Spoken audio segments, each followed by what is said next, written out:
College football season is here, and Underdog Fantasy has the perfect deal to get you in the game. Use the code WALKON to grab up to $1,000 in bonus cash and a free pick on all the college football action. Whether you're riding with your alma mater or making bold predictions, this is your chance to win big all season long. Don't miss out. Use code WALKON, that's WALKON, to get started today.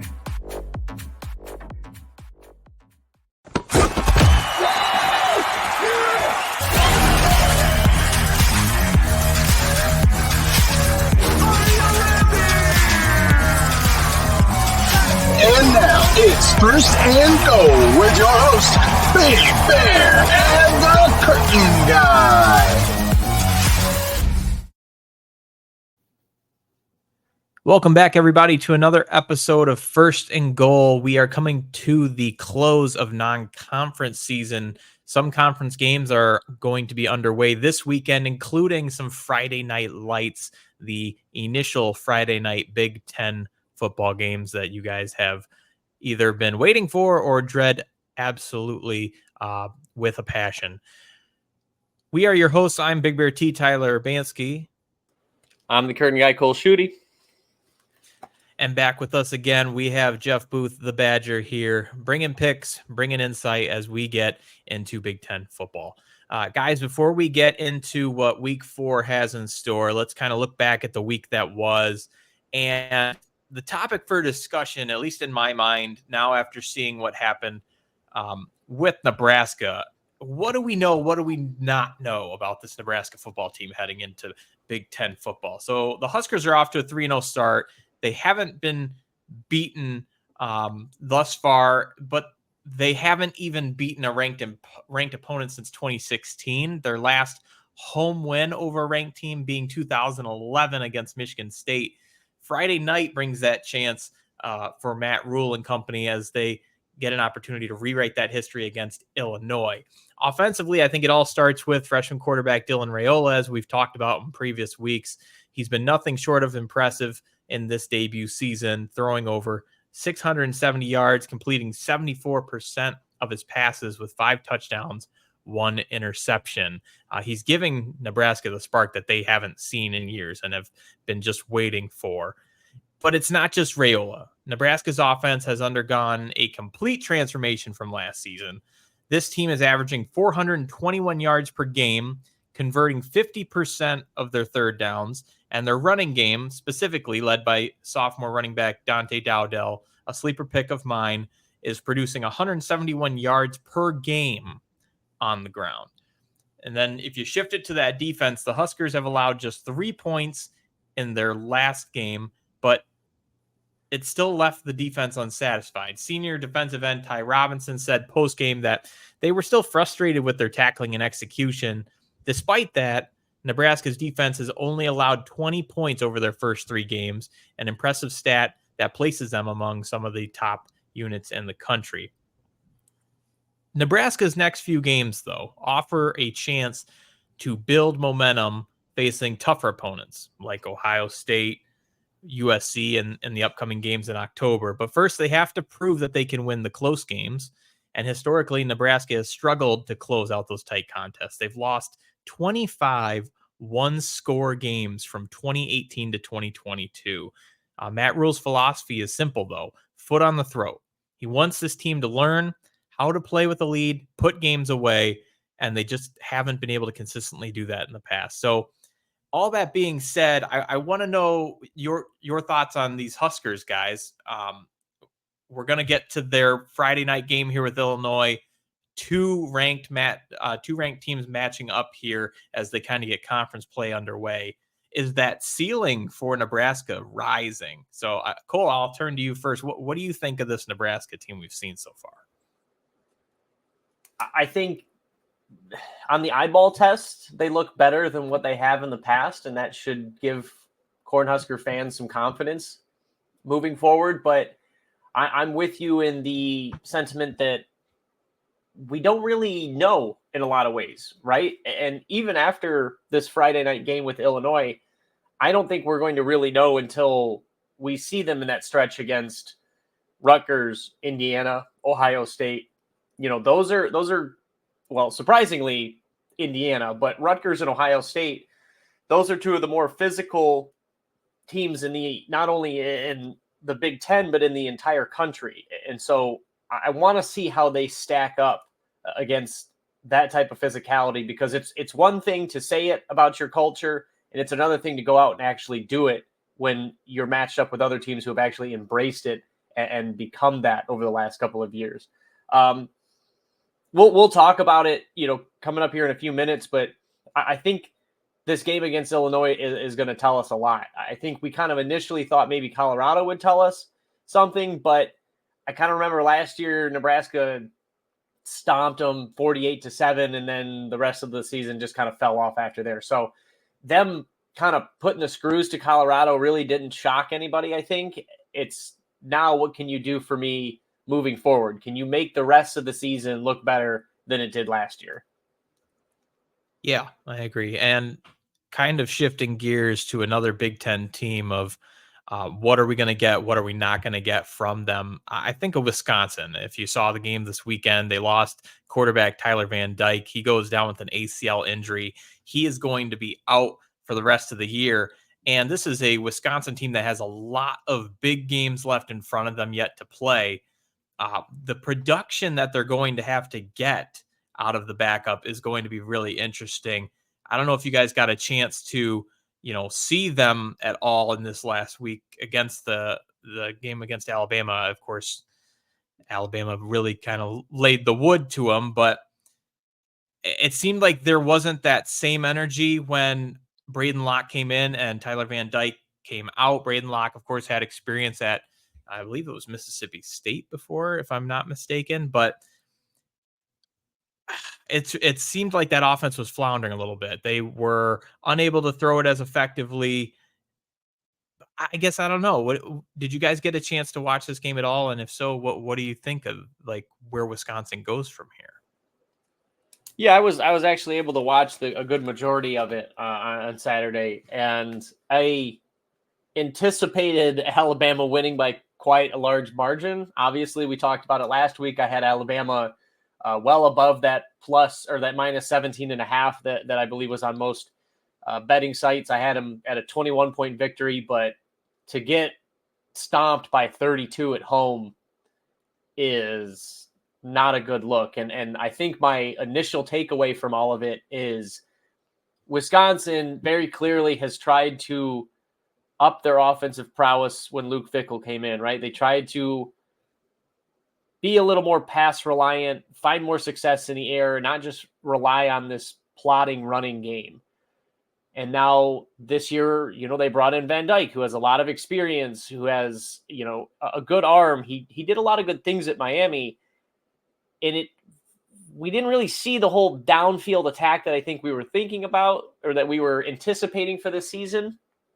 But when he went out, the bad part about it now is the Badgers don't even have that plodding running game that they could have leaned on, right? I think if you take this back, to the early 2000s all the way through the 2020s, if this Wisconsin team was put in the same position, it doesn't really change much, right? Because they didn't really ask much of their quarterback. They could have leaned on that running game and at the very least made this like a 27-10 type of game, right? They could have just choked away clock. They wouldn't have won. I think everybody can understand that. It wasn't going to change the dynamic of the game, but they put themselves in a really bad spot because now they don't have the run game to fall back on. They're going to turn the ball over, or, whether it is with turnovers or with 3 and outs, they're going to give the ball back to other offenses pretty rapidly. And I think you're going to see a lot of lopsided scores against some of these better teams they have coming up on their schedule, like USC, like Penn State, like Oregon. It's put them in a very bad position offensively, and I think that's going to kind of haunt them the rest of the season. And I think the team stat lines are kind of deceiving here because Wisconsin dominated time of possession 34 minutes to 25. But what you don't see there is just, as we previewed last week, the explosiveness of that Alabama offense. Alabama's offense put up 400 yards total, which isn't eye-popping, but still really good.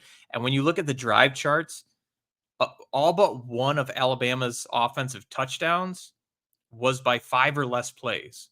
I mean, talk about working with ferocity and efficiency. 5 plays to eat up 60, 70 yards of field. I mean, you do the math there, you can tell that this Wisconsin defense is not holding up to what they have been in the past. And I know that this is still a growing program, but entering year 2, you feel like you should at least start to see that shift. And again, it's Alabama. But if there was an Alabama team that you should probably have an ability to hang with, you'd think in times of turnover and change that this would be that opportunity, especially a game at home. And I just think that it was a really poor showing by the Badgers. And again, to lose your quarterback for the rest of the year never helps either. So before we kind of go down the rabbit hole of the Badgers and the Huskers, I do want to kind of shift into the games that will be this week. But before we get to that, we're going to bring up the big board. Again, give you guys an update. If you're following the show, you know this already, but we like to go through it at least these first couple weeks so that everybody at home knows the point scale. Again, each Big Ten game, if you pick the right winner, it's 1 point. Each of us, we're going to pick an upset pick each week. That will be our signified upset pick. That is worth 2 points. We're going to have a prop bet, which is where we pick one player and one stat line. If you hit it, you get 3 points. If you come within 25% of hitting that stat line, you get 2 points. And then lastly, the goal line stand, the bold pick of them all. If you get that correct, it's a 4-pointer. Standing sitting at the end of week 3, we're still all really close. Yours truly sits in the lead with 53 points, followed by the model at 50. Cole Curtin guy right there at 47. And then Jeff still with us there at 43. So again, a 10-point margin, if anything. This is anyone's game so far, and we have the best football yet to play. So let's get into game number 1. Friday night, we have Illinois and Nebraska. Obviously, we opened the episode talking about Nebraska, but I want to shift to talk about this Illinois squad. This Illinois squad is also 3-0. They beat Central Michigan last week, coming a week after a stellar home win against Kansas in that upset, with a trip to Penn State up next and Michigan and Oregon on the horizon coming up in November. This is the big moment to define the season for the Illini. I think Nebraska's yet to face a team that can run the ball well, and it's not Northern Iowa because they gave it a shot. It's an FCS team, but they averaged only 3.6 yards a carry against Nebraska, and Colorado can't really run the ball either, as we talked about in last week's preview. So Illinois has been decent throwing it and got kind of stuffed a bit early by Kansas. I think it's going to need to be bashing away on the Husker front from the get-go. So guys, what do you think? What do you think game plans are for either of these teams kind of going into it? What are they going to focus on? I think the most interesting thing for me, and something I'm going to probably keep reiterating and coming back to throughout the season, is you talked about earlier. Dylan Raiola looked good. He has looked good, but let's look at the competition, right? The 75th ranked defense in UTEP, the 87th ranked defense in Colorado, and the 33rd in the FCS, Northern Iowa's defense. Okay. Now they're going against the 31st ranked passing defense with Illinois, right? So I want to see what he can do against a legitimate passing defense with comparable athletes across the field. It's not just going to be in the air though, right? The Illinois have my God, I am all over the place tonight. The Illini have the 33rd ranked total defense in the country. Okay. While Nebraska has looked impressive, they are only middle of the tier, right? Middle of the pack, 50th ranked total offense in the country. So they can stall out. It isn't like Nebraska has been this unstoppable machine that just chews up yardage and scores at will. So they can be stopped, and I believe they will be stopped a couple of times throughout the night. And so I want to see how they respond to that, especially with the freshmen. I think it's been more or less pretty simple. It's been pretty easy. He hasn't been asked to go out and really win games. So in this scenario, if they are struggling to find points, if they are struggling to find yards, can he go out and win them a game? If he can, I think Nebraska has a lot to be confident about moving forward. If he can't, I think you have to understand what you have in front of you, which is a freshman who is still learning how to play high-level college football, and you'll probably see the Illini pull off the quote-unquote upset here. And kind of going off what you said there, the one other big thing to key in on is the turnover monster hasn't hit the Huskers yet this season. They've been more careful with the ball, partly because they haven't needed to have any takeaway chances, but Illinois is +8 in the turnover margin over their first 3 games. So if Illinois can bait Dylan Raiola into, like what you said, a true freshman mistake, I think it has the ability to make this a 4-quarter fight. And this makes this a close game. Kind of looking at this matchup from a bird's eye view, Jeff, what do you think about with Illinois and Nebraska with this Friday night game? Yeah, I think it's really going to come down to how Nebraska performs against their first real test of a Big Ten team. You know, you guys mentioned a lot of those key points. The first couple of games with the, coming in, we expected Colorado to be, to put up a fight against Nebraska, but unfortunately we ended up getting more of a clown show than anything. I have here, looking at my notes, looking at the offense for Nebraska. I mean, everything starts with Raiola. They called him, Patrick Mahomes 2.0, showing him out there with his doing all of his the Patrick Mahomes signature icons, the stuff in the end zone. Everybody's calling him the great. I think it's really going to come down to whether or not Nebraska is going to show up with their offense, be able to consistently extend drives going against an Illinois defense that has, had its minor moments throughout this year. But I really think it'll be a good test for both teams, especially getting into that Big Ten play now.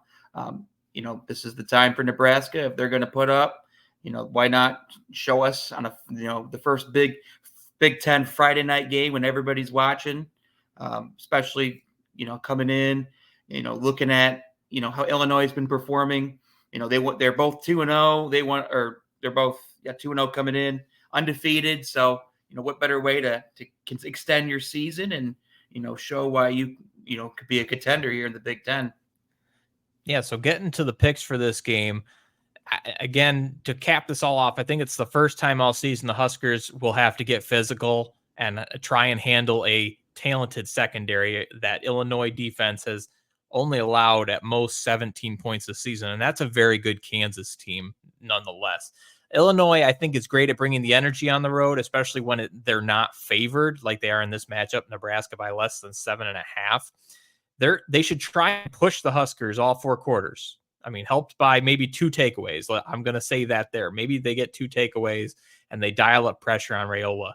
But unlike Husker teams in the past, I don't think this one is going to turtle it up. I don't think they're going to blow it late in the game. This isn't a Jeff Sims team anymore. Give me Nebraska in a closer game than you think, and I'm going to say the Huskers take this one 26-21. I'm going with Nebraska. So, Cole, I'll shift to you. Who do you think takes this game? All right, now you're just being rude.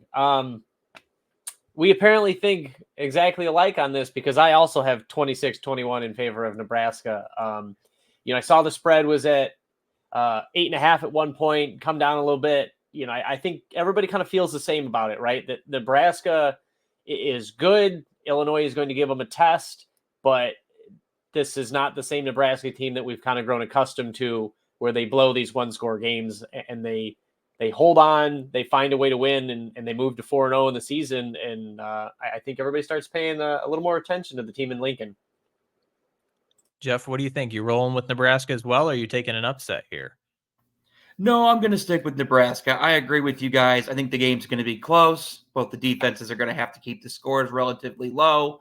However, I do think Nebraska, being at home, being a slightly better offense, with their home field advantage, I think it gives them a slight advantage in this matchup. You guys said 26-21. I'm laughing, in my mind. I actually have Nebraska 27, Illinois 20. I swear we didn't all do this on purpose. The model didn't have a chance to pick a score. I'm sure if it did, it would be right in that wheelhouse that we are all in. But they are taking Nebraska. We had Illinois with that beautiful upset bug earlier in the season. Just don't think they're quite ready for this one. I think Nebraska's got an edge.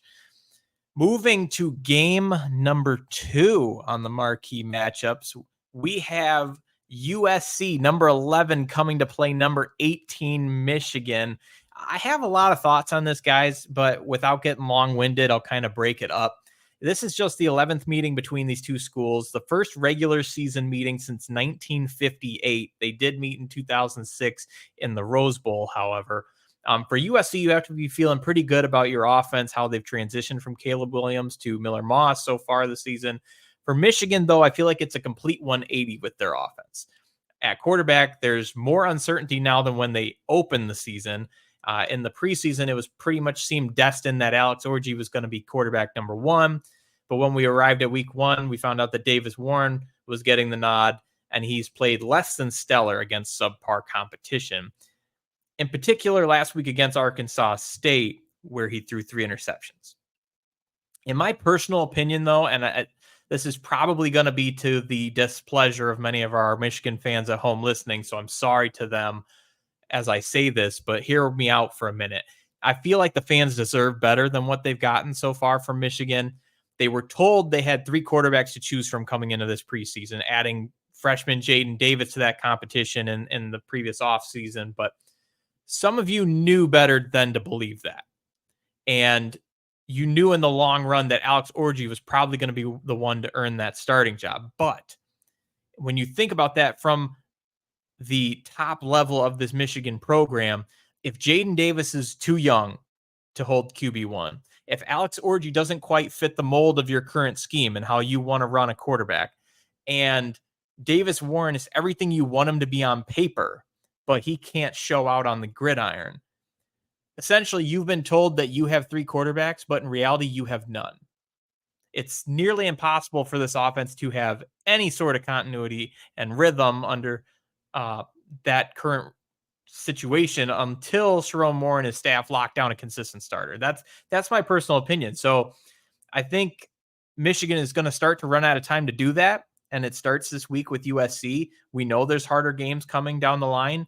So if you lose many, if any more games, you're at risk of losing the playoffs. You're at risk of losing a Big Ten championship, and all those potential repeat aspirations that Wolverine fans at home have could quickly go out the window. So I'll turn it to you guys to give your thoughts. Whoever wants to jump in first, go for it. Whether it's Michigan, USC, looking at this matchup, kind of what do you key on and what's the most important thing to watch here? I think it's a couple of things, right? USC comes in with the number 7 ranked passing offense in the country, averaging just about 337 yards a game. We knew that was going to be the case, right? We saw what Miller Moss was capable of in the bowl game last season. We know what Lincoln Riley likes to do. The offense was never going to be a concern. I think the defense has come along a lot quicker than we've seen. They surprised me against LSU. Now, LSU is not some explosive offense like they were last year with Jaden Daniels, but in terms of talent equivalency, they performed really nicely in that first week matchup. And then when you look at this Wolverine pass defense, it's ranked 90th in the country, giving up 234 yards a game. So the thing that we were told, was that this defense was going to be solid. And even if the offense took longer than expected to come along, the defense would keep them in games. And I think we saw with Texas, that may not always be the case, especially if they're left out on the field to kind of out on their own. Right. So I think it really does come down to that secondary against Miller Moss. If the Wolverines find themselves in another Texas situation where they get down early and often, and they have to rely on Orji to start throwing the ball, they're going to be in trouble. Okay. Orji has immense talent. He has immense upside, but I am strictly basing this off of the fact that we have not seen it yet. Okay. He lost out to Davis Warren for a reason, and it was clearly an accuracy issue. They didn't really do much to it when they brought him in the Texas game. It was very obvious every time he got the ball, it was going to be a run. Texas knew it. Everybody in the stands knew it. You and I knew it, right? So you kind of threw away your only advantage by naming him the starter so early on. And you talked about that not only in our group chat, earlier this week, but it's something that you've kind of been writing on, is like, that's the one thing that Michigan kind of had to their advantage. The other thing I think I want to lean on is similar to that Wisconsin mold. Michigan used to have a dominant running game, right? So it didn't rely on a quarterback to necessarily play well to win. Okay, but up until last week, that run game has been nowhere close to what it has been and what they've grown accustomed to in the last 3 years. Okay, last week, 44 carries, 301 yards, 6.8 a pop, 3 touchdowns. That is what we're accustomed to. All right, I get it. It's against Arkansas State. But when you look at the other 2 games, against Texas, 23 carries, 80 yards, 3.5 yards per carry, no touchdowns. Even against Fresno, 34 carries, 148 yards, 4.4 yards a pop, no touchdowns. Okay, that isn't going to get it done. And if you can't run the ball successfully, and you're only relying, again, on Orji to pass it, you're going to find yourself going 3 and out and giving the ball back to this very explosive offense. You're going to find yourselves down quickly. And I think it's going to feel very similar to what that Texas game felt like. Because this defense is good, but if you leave it out on the field for that long, they're going to become susceptible to those big explosive plays. Yeah, and Cole, I wanted to piggyback on that as well. You did mention, typical Michigan teams, we think of defense. You mentioned the running game, the running defense being solid, but for how long? You're factoring in, that defense is out there constantly having to stop the run. I have here, over these past few games, allowing 234.3 passing yards per game, 6 passing touchdowns over these last 3 games. It's unheard of. Michigan fans, good God, what happened? 1 year, you're losing a bunch of key defensive players from the draft, and you lose, some other key factors, but it's unexcusable for a Big Ten program. You think of Big Ten, you think of consistency, you think of Michigan.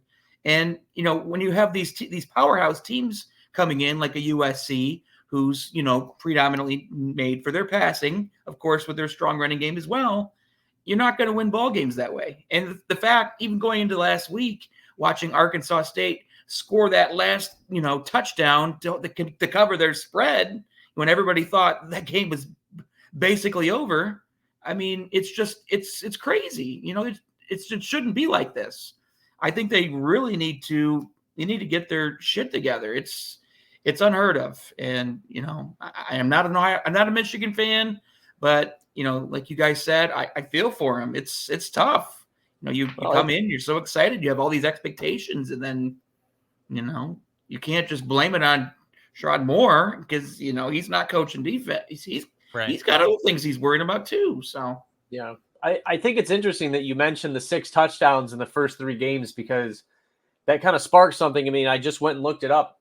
Michigan gave up 8 passing touchdowns last year, the entire year, 15 games. And through 3, they've given up 3/4 of it already.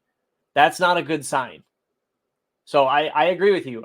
Obviously you lose some key pieces, Mike Sanistrill, the other corners, you lose defensive edges that bring pressure and alter how quarterbacks are playing in the pocket. But come on, you got to be better than 90th ranked if you want to compete for a Big Ten title and put yourself back in the conversation for a national title. And we could probably even go further and deeper into the weeds, but we still have a full season left where we could dive into that if trends continue. Like Donovan Edwards not running the rock like we were expecting him to, like much of the country were expecting him to. Colston Loveland, I believe he's even got some injury issues going on. Whether or not he's going to play this weekend is going to be a big piece because 187 receiving yards. The next highest is 56 with Shamaj Morgan. You take out Colston Loveland, and that's just another anchor holding back that offense from their ability to even score points. And that could seriously affect those margins. So again, a lot of pieces, bright side for Michigan fans is you do have the whole season in front of you. You do get this game at home. You are facing a USC defense that is okay, right? We're not going to sit here and say that USC defense is completely different and changed and going to be good now, because we know that just doesn't happen overnight. They're in the right direction, but you can still find areas to expose them and stay into this game. I do want to jump into our picks here. Cole, I'm going to let you go first. Who do you pick in this game and why?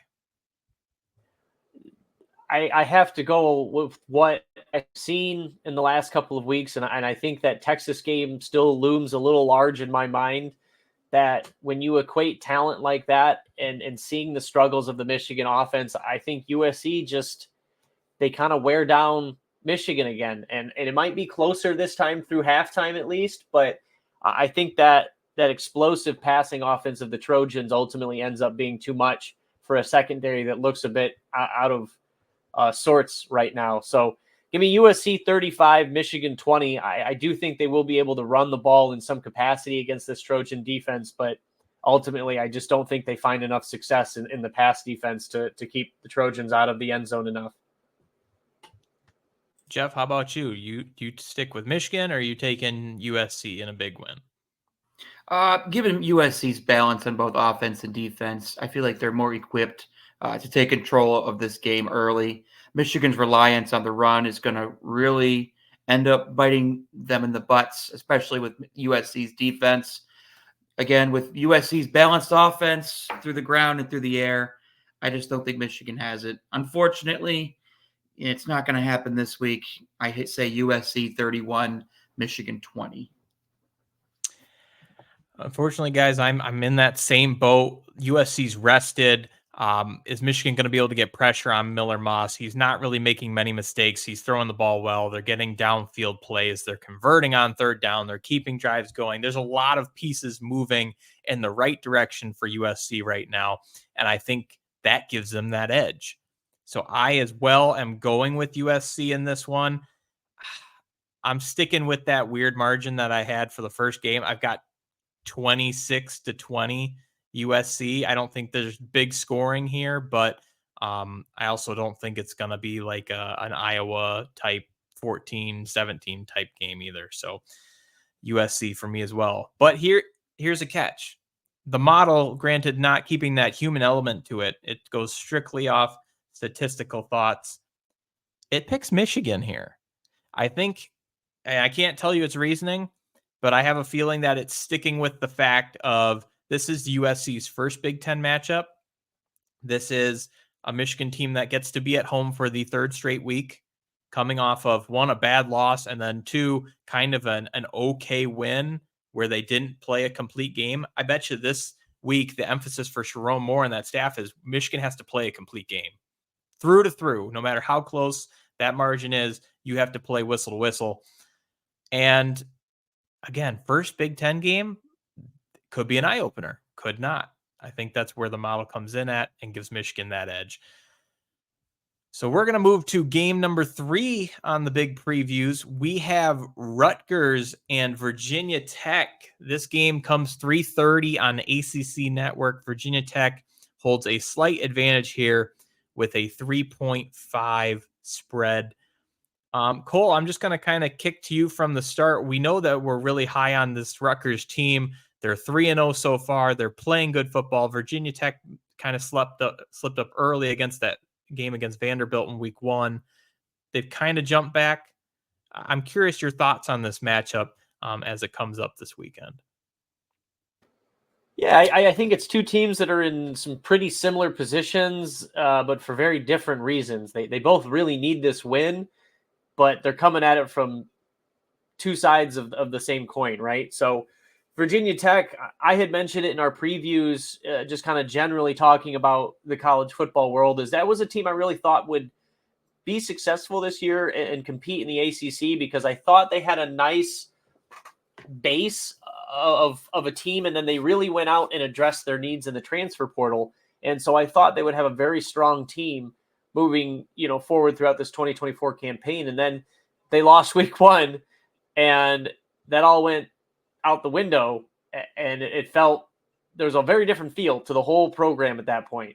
Now they've rebounded, and they have 2 nice wins, but another loss here to a very tough Rutgers team, and all of a sudden you're sitting at 2-2, getting into ACC play, starting off with Miami, who is red hot right now, and all of a sudden in a season where you're looking at, damn, we might even, we might be 4-0, we might even pull the upset off against Miami, be 5-0 to start the season. Now you're looking at 2-3 and wondering if you can scrounge up enough wins to get to being bowl eligible, right? Mm-hmm. You win this game, all of a sudden you're sitting at 3-1 with a ton of confidence going against that matchup with Miami, and everything is still on the table. Even the playoffs, the ACC championship, it's all there, right? So, I think there's a lot of line on the line for Virginia Tech, and for Rutgers, they've shown that they have clearly evolved. They're clearly better than the Rutgers of old. They handled Howard, they handled Akron, but again, much like Nebraska, can they do it against a team with like talent? And I think that's what everybody wants to see. You got to like the pieces that Rutgers have, but again, being 3-0 headed into Big Ten play, especially when the next 4 games are at home for you, feels a lot better and instills a lot more confidence than being 2-1 and having to stare down, a lineup that says Washington, Nebraska, Wisconsin, UCLA, USC all in a row. So, like I said, very, very similar positions, very different reasonings, but I think it's going to be a slugfest of a game. I'm excited to watch this one. I think all 3 of these previews kind of come in that same realm that we've talked about this whole episode in terms of margins, like field goal to no more than a touchdown type margin. I want to talk about Rutgers offense just for a second, just because of how effective they've been playing. They're 57.9% on third down. Running the ball, they're 6.8 yards a carry. Passing the ball, they're 8 yards of reception. And offensively averaging 32 minutes time of possession. So they're clearly controlling tempo in their first couple of games. But when you look at Virginia Tech, that Hokie offensive line has been okay. And to me, the big issue is they've just been allowing too many tackles for loss. Now, granted, part of that could be because quarterback Kyron Drones runs a ton. And I think this is the week where Greg Schiano, Rutgers offense or defensive front, they're just going to go haywire. They're going to send the blitz. They're going to try and make Drones uncomfortable, maybe force him out of the pocket and make some mistakes. And I think that plays in Rutgers' favor because of the fact of how they control the ball. If they can make Virginia Tech, I don't want to just say make the mistakes, but feel uneasy to where they cannot be efficient, can't get conversions on third down, get the offense off the field, that then turns the ball right into where Rutgers wants it, and they can give it to a guy like running back Kyle Monangai, and he can go haywire. So, Jeff, what do you think about this matchup with Rutgers and Virginia Tech? Yeah, the key name that you really said there was Kyle Monangai. Looking at Virginia Tech's defense, they really seem to struggle with being able to stop the run. Allowing 193.3 rushing yards per game. And looking at Rutgers on the other end, Cole, you mentioned it, playing those Howard and Akron. You look at the numbers, 307 yards on the ground, 4th in the nation in terms of running, 46 points per game. Looks great. But have you played anybody to make the stats worth, anything eye-popping? True. I mean, sure, the numbers say you're a great running team, but when you play against, minor teams, are these really going to shell out the same way? But I mean, it's going to come down to, in my opinion, is Rutgers going to be able to pound the ball? is Virginia Tech, are they going to be able to stop the running game, stop Monangai, get the ball on third, turn the ball over? I think it'll be a good challenge for Rutgers, especially being away, playing a real, I would say powerhouse, but I would say a more challenging opponent this week. And as we go through our picks and we go through players to watch this week, Monangai, that's one of those names you're going to want to remember. Yeah, so getting to picks of this game, I'll kind of jump first. And I think that the pieces I mentioned, again, Rutgers turning up the blitz packages, making mistakes happen on that Virginia Tech side, giving Rutgers the ability to give the ball to Kyle Monangai. And even if Virginia Tech kind of schemes to take him, you can't take him out of the equation. Let's just write that off right there. But to limit him, it still gives you the ability to get Callie McManus the ball and throw it. And he's been decent and efficient, especially on third down. I think that Rutgers has my edge here. In order to not use the number 26 in my pick again tonight, I'm just going to change this on the fly. And I'm going to say Rutgers wins this game by a score of 28-24 against Virginia Tech. Cole, what about you? What do you got? Yeah, I think what ultimately pushes this in Rutgers' favor and why I'm picking the Scarlet Knights is that, like Jeff had mentioned and like you had mentioned, I think they're going to control the line of scrimmage. I think that's ultimately what's going to be Virginia Tech's undoing. I know we talked about that the rushing yardage looks really good. Granted, they haven't played anybody, but when you look at, Virginia Tech's rush defense, they exactly haven't played stellar defense or stellar run games either. So talking about Vandy has the 48th ranked rushing offense. Marshall has the 35th. Old Dominion isn't anywhere close to those guys. So it may be inflated by playing inferior competition, but it still is a viable rushing attack that I think will be the best that Virginia Tech has obviously faced and probably be the best that they do face for the good part of the year. So I don't think that Virginia Tech holds up, and I think eventually Rutgers kind of wears them down and kind of takes the game away, in the late third quarter, early fourth quarter. Give me Rutgers. I'll go 27-24. Pretty close. Jeff, you, Rutgers, yes, no, maybe so? Yeah, I think Rutgers is going to, they're going to come out, they're going to run the ball, run with their ace in the hole. Ground game's going to really try to, establish the line of scrimmage early. I think the defense gives them an upper edge here. Virginia Tech has firepower on offense, but I just feel like with the vulnerability on defense to the run, it's going to be a key factor here. I have Rutgers 31, Virginia Tech 24. We're all pretty close, Jeff, with a little higher scoring than we had. I'm just going to do this for the model. This is the point where the model goes, Virginia Tech, baby. I don't have an answer for you why, but do we believe in the Beamer ball? I haven't had a reason to doubt the model yet. Jeff, I know you hate the model, but it's shown us some ways. We'll have to see. I think it needs to update its programming. It's got Virginia Tech here. If Virginia Tech somehow pulls this one off, which they're favored, right? It's not upset territory. We're technically picking the upset. Yeah, I found that surprising that Virginia Tech was the favor here, but it was really, really small.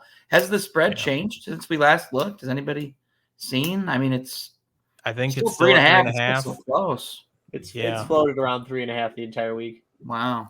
They want you to maybe take the over or take the other on that one. It's such a close margin. Yeah. All right, moving into the rest of Big Ten football for week 4. And again, this is probably, as we've said the last couple of weeks, where it's a little monotonous, a little bit of boring, but we're going to kind of break it down. First game we have to preview here, Indiana and Charlotte. What we saw from Indiana last week, really great. Again, another perfect performance where that offense is clicking on many cylinders. They went out and they beat UCLA put over 40 points on the Bruins. This is a Charlotte team that's still beat up pretty well, pretty hurt. They're not my college football 25 dynasty team that runs the ball to no end. And that's really sad for me. So that being the case, Curt Cignetti and the boys are getting another win in my book. I'm taking Indiana here. Cole, what about you? Yeah, the Indiana offense is absolutely rolling right now. We can talk about them later in future matchups and kind of crunch the numbers on who they actually face, but I don't think they're going to have any issues moving the ball up and down the field against Charlotte. And hey, if you're interested in making a little bit of money, I might take the over a little bit higher than what they have it. I might even push it up towards 60 points. I mean, this is an Indiana team that's already scored 77 in a game this year. Heyo, Jeff, Indiana. Yeah, Indiana. I'm ready for them to hit the Big Ten schedule here. Enough of these little minor games here. Model 6 with us with Indiana, Iowa, and Minnesota. I'm going to shake it up. Jeff, I'm going to go with you first. You take Iowa or Minnesota in this Big Ten matchup.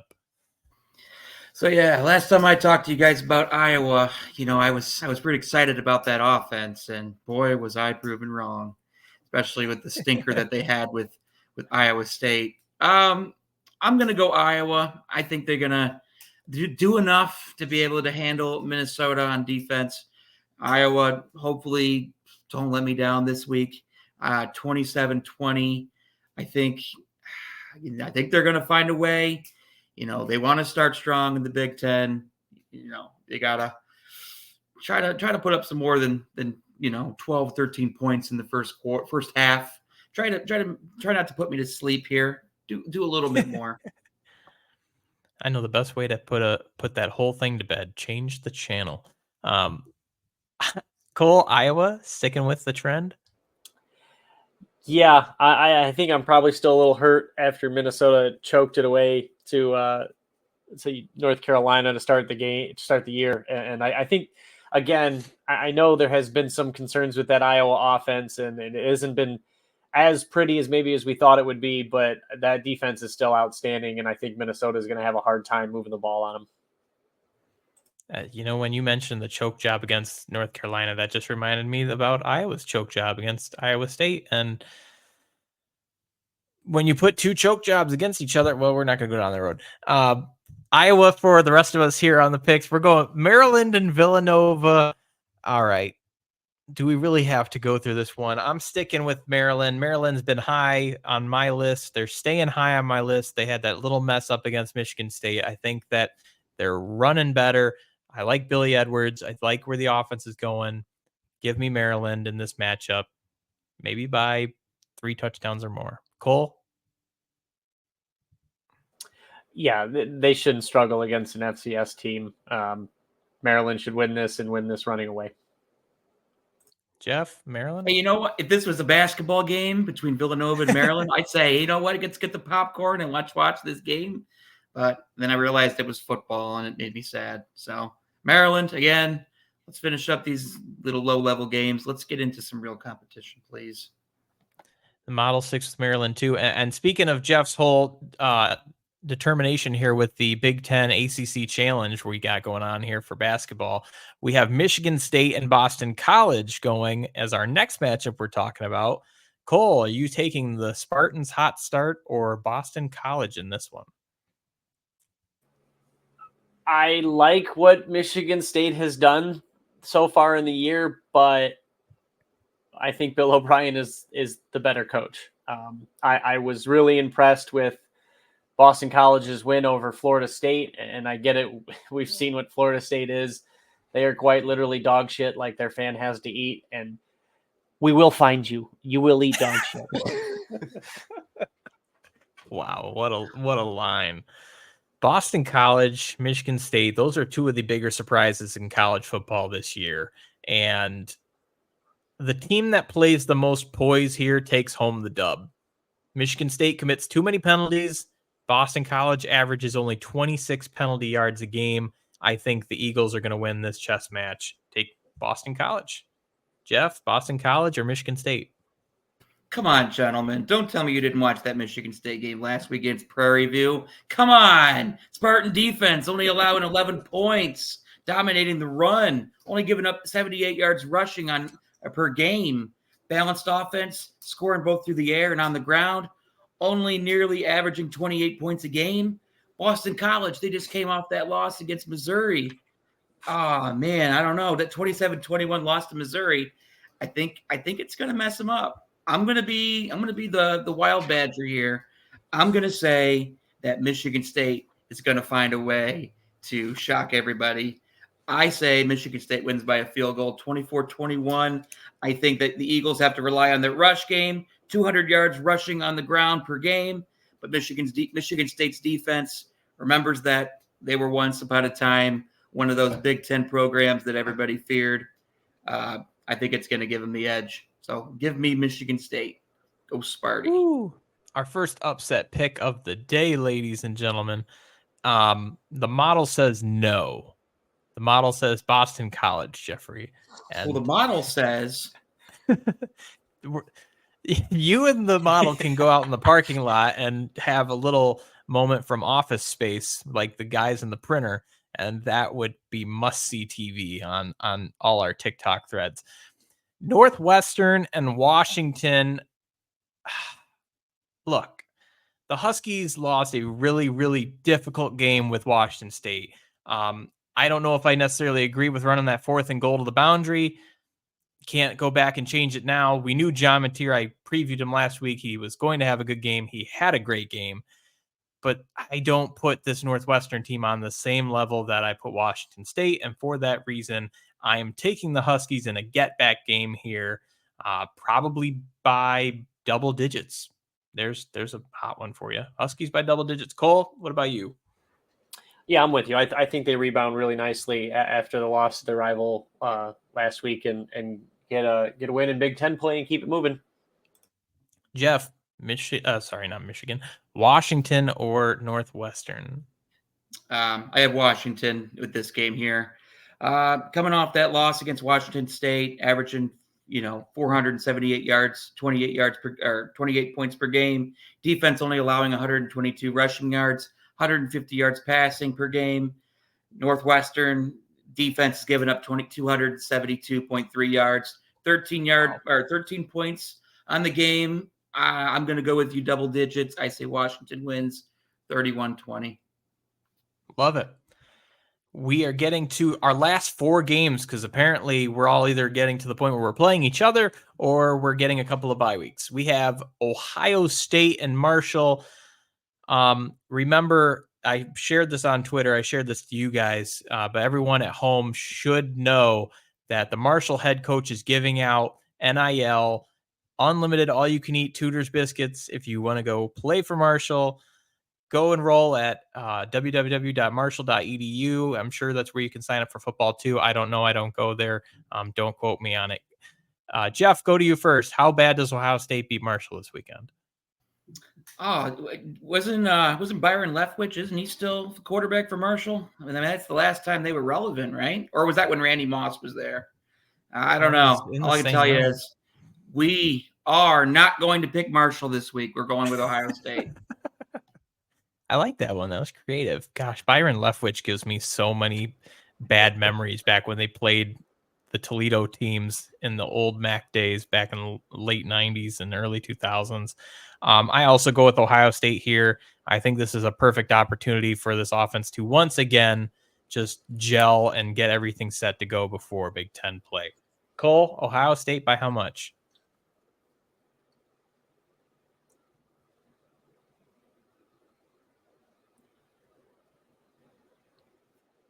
Did you call on me? My Yeah, computer I just did. dipped out. Oh, I said, how much does Ohio State win by? Oh, I'm sorry. I got distracted by looking at these Tudor's biscuits. That guy might be onto something. Have you seen these things? They look amazing. Now, listen, Marshall and Ohio State have played 2 times in my lifetime. 2004 was a 24-21 victory where Mike Nugent hit a 55-yard field goal to win. 2010 was Terrell Pryor just steamrolled the Thundering Herd. And I think it resembles 2010 more than it does 2004. Yeah, I think the Buckeyes roll in this one. And I have the over on the points in case anybody wants to tail that. Ooh. Speaking of the over on points, let's look at the next one with Penn State and Kent State. Cole, your alma mater, and I told you we were going to talk about this. We will bring this up. They lose to Tennessee last week, 71-0. Okay, we're not going to suddenly make them an upset pick. We're going to throw that one out there. And as I mentioned, a few weeks ago, this Kent State team played FCS opponent St. Francis and lost, giving St. Francis their first win over an FBS program in history. So other than the floodgates opening and we all jumping on the arc, does Kent State have any shot here, like at all, to score even? No. Do you want to know why the football stadium is 2 miles away from campus? Because nobody wants to watch this. We're a basketball school. Keep it moving. Penn State in the over. You get $5 million every year. And can you imagine how far that carries the athletic department? Hey, you know what? If Pretty- they're getting pretty paid well. to get pounded the way they are, I you wasn't know, a part of it the seems like football it's worth it. program. Hey, the program that I was a part of, they just won a MAC championship, and that's what I'm focused on. If I'd have wanted to watch a team get pounded for that much money, I'd probably turn a different game on, or I'd probably watch something else in general. How many times do I have to tell you this, Jeff? This is a podcast, not Pornhub. Put a shirt on.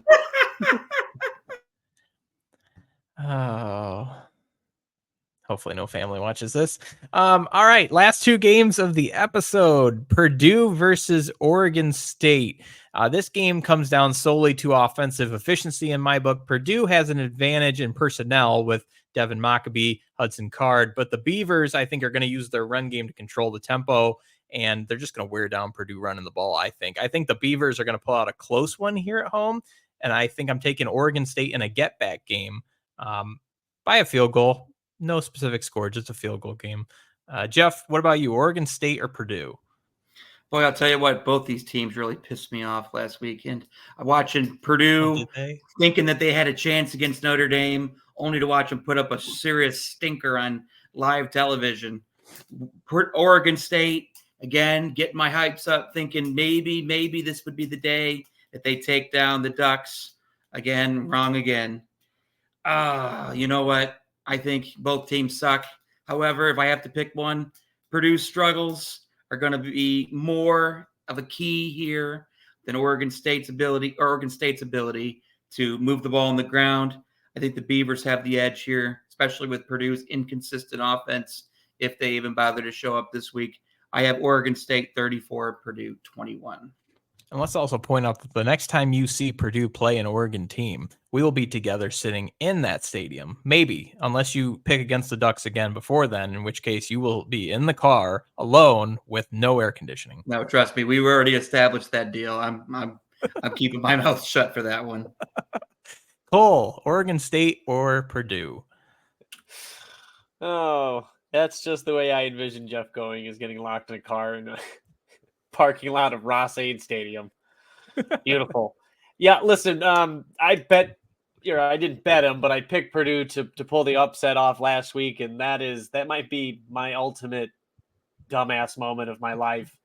Give me Oregon State. I while they got blown out, I think they handled themselves a little bit more respectively than what Purdue did last week, and I think they're a little bit better put together to find success this week.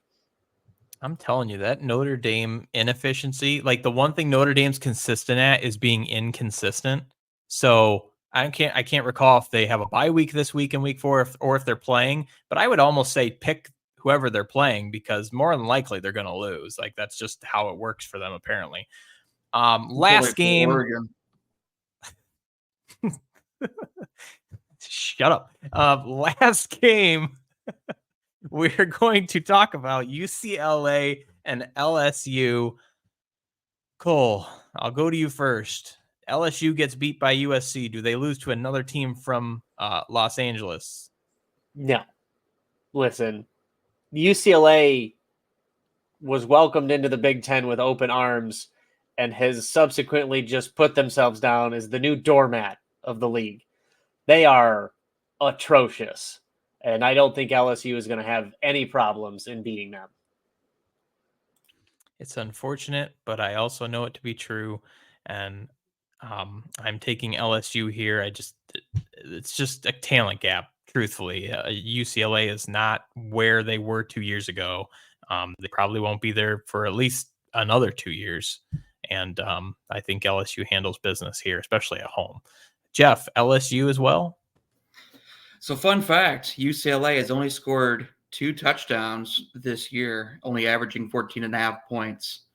You're not going to win if you don't score. You can kick field goals. You can go to Hawaii, think you have a chance to win, other Big Ten games. But at the end of the day, LSU coming off a huge game against South Carolina. What a barn burner that game was against South Carolina. Yeah. I think it's LSU's too strong. I have them 35-20. The model agrees here. We said it last week. We hope it's true this week. This hopefully is the last week where you just see the same logos across the board. We're going to get into Big Ten play, and there's going to be some more mix and mash because there's some heavy hitters coming down the road. Kind of wrapping up the episode here as we get to our last two pieces, prop bet picks. Cole, go first with your prop bet pick in week 4.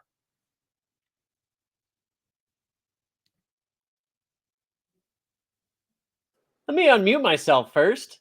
I'm going to go with my alma mater just absolutely sucking monster balls. And I'm going to pick Drew Haller to clear 250 yards passing in that game. Wowzer. I'm going with running back Justice Ellison from Indiana. The transfer from Wake Forest has played really well, had a great week last week. I think it continues this week. I don't see why he won't get 2 touchdowns rushing or in the air. I think maybe he even gets more. So Justice Ellison, 2 or more touchdowns total on Saturday.